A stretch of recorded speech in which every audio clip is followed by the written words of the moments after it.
How's it going at KontrolFreek Nation? The Trout91 here for a little video to discuss with you a little contest that's coming up soon enough for the KontrolFreek Nation that should be of very much interest of all of you.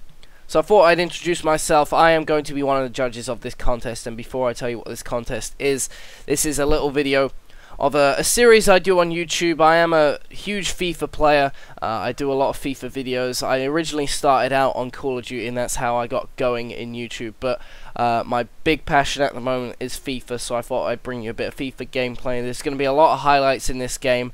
So I thought I'd just show you what it is. Basically, this game is from my series, the Ultimate Team Roulette, where I go into Ultimate Team. I try and create a team with basically a roulette is picking the players for me and who I get, and I don't have control over who I get, and I have to try and hopefully keep going until I get a good enough team and finish the series, basically. So I thought I'd just introduce that in case you're wondering what the hell all that stuff at the start was about. So anyway, moving on. I'm a judge in this KontrolFreek contest, and basically the contest is called How Do You Freek? So we want to know what kind of control freaks you're using and how you're using them and all sorts of stuff. So there is a huge grand prize of over about $1,000 worth of goodies. One of those being the Astro A40s. There's a 32-inch TV. You'll get a copy of Darksiders 2, Spec Ops: The Line, a Hopog PVR to help create your videos, and a studio microphone, a very top quality one, to help with your commentaries if you are into that sort of thing. And all of that together for the first prize is going to be worth over $1,000. It's a huge prize from KontrolFreeks, and big props to them for putting this all together. It's an amazing thing that they're doing, and it's you all very lucky that they are doing something like this for you. So there's also going to be a runners-up prize. There's 6 copies of Black Ops 2 they're going to be giving away for all the runners-up of this competition. And all you need to do basically is make a video detailing a few certain things, and those things being, what is your freak combination? So how do you use your control freaks? The game you're playing, what game is it that you like to play when you're using your control freaks, especially, I suppose, and what is your best gameplay tips? So I'm going to quickly go through all of my sort of ideas and all what I use. So even I play a lot of Call of Duty, obviously. That's how I got my YouTube channel started. That was the foundation of my YouTube channel. And those control freaks are really helpful when it comes to FPS games. So Call of Duty, Battlefield, all sorts of first-person shooters are really helpful for it. But it does also help in FIFA. So my freak combination is, a lot of people like to have you know, like one stick. They've got all sorts of different combinations and all sorts of different ones they like to use. So I like to use the Football Freaks. So I suppose a lot of you might not have used them before or heard of them.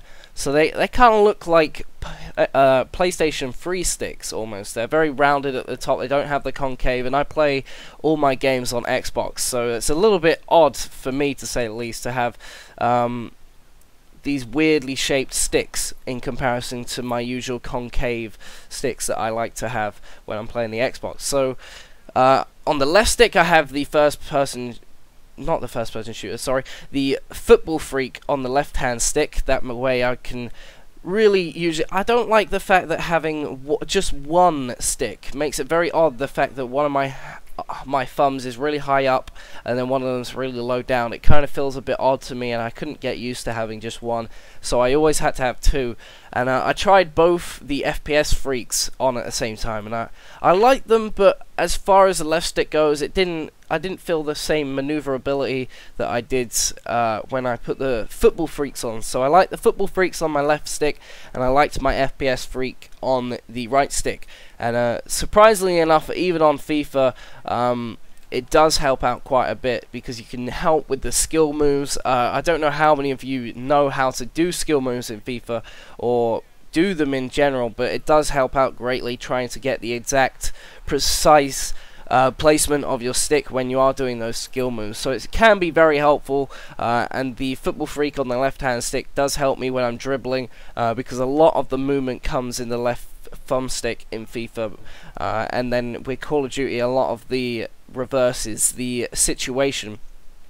But I do like that same combination for Call of Duty as well. It does help out myself at least a lot, so that's something you guys should be looking to detail in your video. And I suppose the person probably with the most unique combination, the person who can best explain why their Freek combination is good and why they like it, and I suppose it's kind of you're trying to say why your setup is superior to probably someone else's. That's probably going to be what's going to help you in the competition, I would say. The game I play, obviously FIFA. I do play a lot Call of Duty and first person shooter. To be honest, I play all sorts of games that I can get my hands on. But FIFA at the moment is my big thing. That's what I'm well known for at the moment.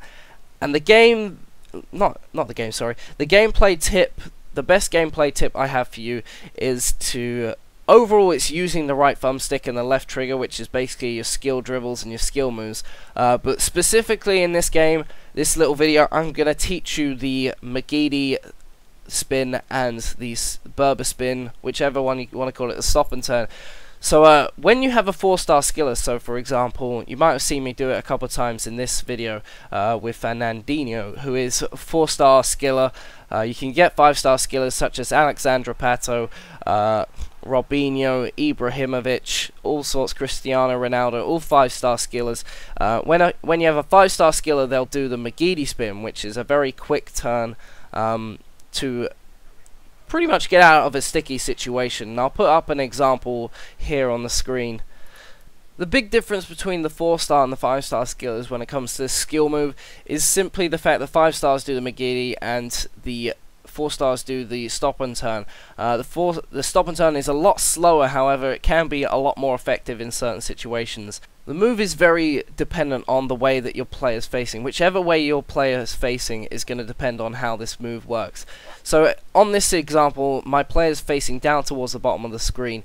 You want to hold left trigger and on the right stick push down the way your player is facing, and then whichever way you want to turn. So for example, I want to go right towards the goal. I let the trigger reset to the middle of the stick and then flick it right so that the player will do the stop and turn towards the right. If I wanted to go left, I would press down and then let it reset and press left so I could go left. If my player was, for example, facing the right hand side towards goal and I wanted to go out towards the wing, I would push right on the thumbstick, let it reset, and then push upwards if I wanted to go to left hand side of the wing, or downwards after I've pushed it the initial right if I want to go towards the right hand wing. So that's pretty much me done for this example. If you really want to give yourself some extra bonus points when it comes to getting your pick out of the bunch, a lot more likely to be the winner than the others, I would suggest probably giving a tip that is a lot more in depth. Give a lot of description behind it. Make sure it's one that everyone can do. Make sure that it's one that not a lot of people are going to think of, that can really improve someone's gameplay. Something like this is very helpful. It helps the sluggish turning. It really does kind of fool the opponent. It gives them mixed signals as to where they think you're going to go. With the quick turn, you can easily put yourself in a good shooting opportunity if you're outside the box.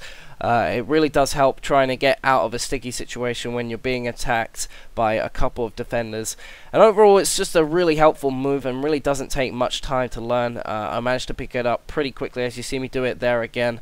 Very helpful at getting through the defense and putting yourself one-on-one with the keeper. If only my finishing was a little bit better. Anyway, that's me done for now. Be sure to enter the contest and good luck to you all. I'm Chris Trout, aka the Trout91, and I'll see you later. Peace out.